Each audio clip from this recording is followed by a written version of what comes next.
Welcome to the YouTube channel. My name is Ashby. I'm an online personal trainer, body transformation coach, person that gets people shredded, gets people buff, and helps to get them to live a better life. Now, in today's video, I'm going to be talking about a relatively new concept in fitness called exercise snacking. If you were to look at a workout as a main meal, exercise snacking is breaking your workouts into smaller compartments. So you could break it into 2, break it into 3, or break it into 4, whatever really fits the schedule of which you want to exercise snack. Now, I think the main application of this is for parents at home with a young one and the elderly. But this video is not about those people because stuff them. Nah, jokes. But this is for the people that are really into lifting. They want to make big progress. They want to build muscle. They want to get jacked. They want to lose fat. They want to get stronger over time. So if you do want a video about exercise snacking for parents and elderly, let me know and I can make that. But this one is for people like myself and people like you watching this channel that want to really make a difference in their physique. So I want to apply the concept of exercise snacking to you. What is it? What are the pros? What are the cons? And what are some considerations that we have to think of when we're looking at it? So first of all, what is it? I've already told you, it's kind of the breaking down of workouts into smaller, let's say 5-minute bouts to 20 minutes. So there's kind of like a range. There's no real perfect method to it, but it's just breaking it down. So let's look at the pros of getting an entire workout in, but breaking it down into smaller workouts. The first one is that something is better than nothing. So I would rather you do 4 workouts of 15 minutes than 0 of 60 minutes. So if you can't commit to a 60-minute workout just because you schedule or for any other reason, I'd rather you do 4 15 minutes. It's much better than nothing. Number 2, convenience. If you have access to gym equipment at home or to a gym, it's a pretty unique sort of person, maybe a personal trainer or someone that owns a gym, then it's going to be very convenient for you to do it. You can just duck in, do some work, do some workouts, come back, carry on with your life, do whatever, jump back out, get your equipment and keep going. So that's why I think it's relevant to parents, because if you're stuck at home with a newborn and you still want to get into training, or just a really young baby, you know, like when they go to sleep or when they nap, if they nap 2 or 3 times a day and you want to get some of your workout in and then hang out the washing, you can do that. Hang out with them, put them back down, then you do another portion of your workout, do some dishes, put it back type of thing. That's why I think it applies. So another pro is fitness is at the forefront of your mind. And I think this is quite an important factor with the training. Having your training, like knowing that you're going to do some then, and then you're going to do something in between, and then do another portion of your workout. Having fitness at the forefront of your mind, I think is going to help you make better decisions with things like nutrition, and also better decisions with things that are going to give you energy or take away your energy, because you'll want to have good energy for when you're doing your workouts. So you're going to act accordingly. That's another thing that will be good. Another pro is that your workouts can work into your day with less friction if you can't block out that entire time, which I kind of touched on before. Now let's talk about the downsides to exercise snacking. I just think it's inconvenient for your warm-up. So if you take your warm-up seriously, which I would highly recommend to, then you have to warm up every time you do a little exercise snack. And that's going to take 3 minutes, 5 minutes to warm up for the sets that you're about to do. And if you're warming up and then only doing a workout for 10 to 20 minutes, and then you naturally cool down when you stop, then you have to do another workout in a couple of hours, let's say of another 10 to 20 minutes, then you're going to have to warm up again and then cool down, and then warm up again and then cool down. You're going to have to keep starting that engine, kicking it over. And I think that that's going to add into a large amount of time instead of just warming up for one workout. So that would be a con. I think it could potentially end up taking more accumulative time, even though it's in smaller chunks because of the warm-ups. Another con would be getting in your pre- and post-workout nutrition and caffeine if you have things like caffeine or coffee or pre-workout or things like that. Because there are ways to structure your pre-workout nutrition and post-workout nutrition to optimize your results. However, if you're doing workouts 3 or 4 times per day, it's going to be pretty rough to try and organize your pre and post-workout nutrition for 4 different little mini workouts. And if you're having caffeine or pre-workout, you kind of, like, I wouldn't recommend having 3 or 4 coffees just to get your workouts in, or 3 or 4 pre-workouts. You're going to be buzzing. You're not going to be able to sleep probably. And you're going to probably end up having like 8 meals a day just to try and make it work. So that kind of would mean that you may go in some workouts hungrier than others. You may go in more full than others. And even though you're probably not looking at optimizing your pre and post-workout nutrition because you just need to get your workouts in, it's not going to be the best for maximizing your muscle building potential, because we always want protein after our workouts, a little bit of carbs as well to replenish the glycogen stores potentially. And if we're doing that after every workout, that's already 4 meals if you're doing 4 little mini workouts or 4 exercise snacks. Number 3, you have to have access to gym equipment or a gym. So if you're at home and you have a pair of adjustable dumbbells and a bench, that's completely cool. You can just walk over and do it whenever you need to do your little exercise snack. But if you train in a gym, getting access to a gym 3 or 4 times a day could be hard if there's a commute, if you don't actually work in a gym or are a personal trainer.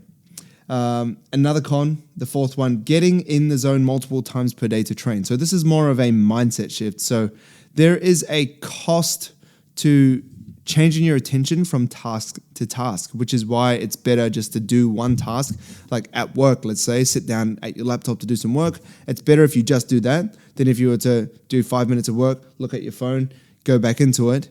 Even though it's just a look at your phone, that costs you attention to switch from task to task. And when you have to get in the zone, when you're training in the gym, if you take your training seriously, which is who this video is for, it can be quite intense to really get in the zone with training and then chill out. Get in the zone training, chill out. Get in the zone training, chill out. Because you're going to need to do things in between these workouts too. So if you're going back to work, working online, getting in the zone with training, really going for it, and then have to get back in the zone for work, you're switching tasks. It may be a bit less efficient for your work productivity if you're doing things like that. Another con, and this is just kind of like a simple thing, but it's hygiene. Like if you're sweating every 4 hours, you may have to take multiple showers. You may need multiple changes of clothing, or you're just going to be a stinky bastard walking around smelling like body odor, which is not what we want. So that, are you going to train really, really hard in 10 to 20 minutes? Or are you just going to kind of like lower the intensity and not get stinky, not need showers? Practical point, a little bit silly, but a little bit true as well. Now, who is this for? I touched on this at the start of the video. I think it's for stay-at-home mums and dads. I definitely did things like this during the pandemic days. Sometimes, even like when I trained when I was still slightly a little bit sick, I would do, like if I had a full body push day, I would do like my chest and then I would like rest and recover, and then I would do legs later on, and then, maybe shoulders and triceps later on. I'd mainly break it into 2 as opposed to 3 or 4, but sometimes I would do that like a morning workout and an afternoon workout just to kind of break it up. So if you're an at-home mum, like my wife did when my daughter was young, she would do little workouts. She would try to get a whole one in, but sometimes she'd have to break it into 2. And she would try and get some workouts in with the adjustable dumbbells that we had from training in the pandemic days. So that is one. So stay-at-home mums and dads, it's pretty good. Parents, that's the same thing. People that have access to and work at gyms. So I used to dip my toes in this as a personal trainer as I got busier. So when I was early on in my personal training career, because you work in a gym, you have such a luxury of just literally walking out of your personal training office and going onto the gym floor and training. So sometimes I would train 3 times a day. I wouldn't really look at it as exercise snacking, but when well, back then I didn't, but if you would look at it now, then that's how I would classify it. So sometimes I would only have 40 minutes or even 30 minutes before I had the next client, because I just became so busy, and I was at a point in my life where I would prioritize clients over my own training. And I just said to myself, I'll just train when I can. So that often meant where I would only do a third or half of my workout in one of these little sessions, and then I'd train people, and then I would have another gap of maybe 30, 40 minutes, and then I would try and squeeze in as much as I can, and then I would train all my clients. And then sometimes I would even train at 9 or 8 o'clock at night just to get the rest of my workout in after I'd finished with all my clients. So, but I was in that luxury of having access to a gym 24/7, being a personal trainer. And it's also for a certain select group of people that can't get their heart rate above a certain number. I've trained one person face-to-face back in Auckland like this, and I have trained one person online like this, and they couldn't get their heart rate above a certain number. So it was quite challenging to get a really decent work in. But once again, something is better than nothing. So what we would do is just take long ass rest periods, and that would help them to keep their heart rate low. They couldn't push too high, but something is better than nothing, especially if you have this condition. So if you find that you can't get your heart rate too high because of whatever reason it may be, then you could just break it up, and because the longer you work out, the more fatigued you get, and the easier it is for your heart rate to go up from doing hard work in the gym. So if you just have 2 30-minute workouts or 3 20-minute workouts, it may be easier for you to keep your heart rate down. Now, one more practical application before we wrap up this video is, if you are going to do exercise snacking, I would prefer you to do it in 2 or 3. Obviously, well, maybe not so obviously, but I believe the best way to do it is in one go, just to work out, because your body's warm. So you just make the most of it. You don't have to do as many warm-ups. You're already in the zone, so you can just train. You're already at the gym if you have gym access, so you don't have to go back and forward. And you can just get in the zone, smash it, and your pre- and post-workout nutrition can be tailored around that place. But if you are going to do exercise snacking, I'd rather you do it into as less snacks as possible. And if you are going to separate something, I would do that same muscle group at one time. So if you have a upper body push day, let's say, and you're going to break it up into 3 different exercise snacks, I would do your chest in one snack, I would do your shoulders in one snack, and then I would do your triceps in another snack. That means that we don't have to warm up that muscle group again. It may still be involved with the movements. However, you're going to have done ticked off a certain muscle group so you can move on. Or if you had a full body push day where you're doing quads, calves, and then chest, shoulders, and triceps, you could do something like your quads in the first snack, and then you could do chest and shoulders in the second snack, and then you could do calves and triceps in the last snack.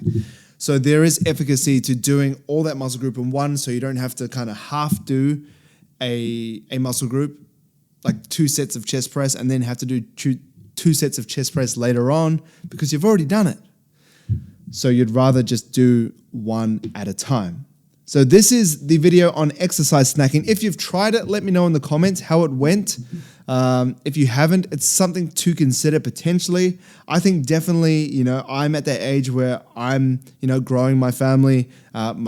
My friends have kids, and we're all trying to find optimal ways to keep in shape and stay healthy and prioritize ourselves while still trying to keep this little creature alive. So I think this is one of the best places and best times to consider doing exercise snacking. Or if you're elderly and you have to do things that are pretty low resistance, things like body weight exercise or resistance bands, you can really just go over and do it. There's probably no real need to try and optimize your post-workout nutrition and pre-workout nutrition, if you're 70 years old. Not saying it doesn't count, but the exercises that you're going to be doing are going to be a lot less difficult on the body.